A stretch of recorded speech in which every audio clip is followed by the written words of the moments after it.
Happy Labor Day, everybody. It's Labor Day weekend marks kind of the unofficial end of summer for all of us.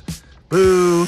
And yet the kids are back in school. We're getting back into rhythms and routines. And the question I have for everybody this morning is this. In your business, what are some rhythms and routines that have maybe escaped you this summer, that maybe intentionally or unintentionally you got away from certain activities in your business that lead to the results that you want in your business? Maybe you slipped away from connecting with clients and customers in a systematic and regular way on schedule. Maybe you slipped away from some marketing activities. Maybe you slipped away from doing open houses.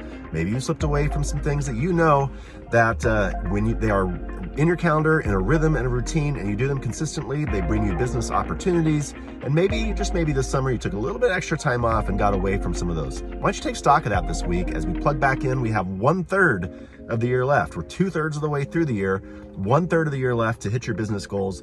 Check out those business routines and rhythms that maybe you need to plug back into. Hope that helps. Have a great week.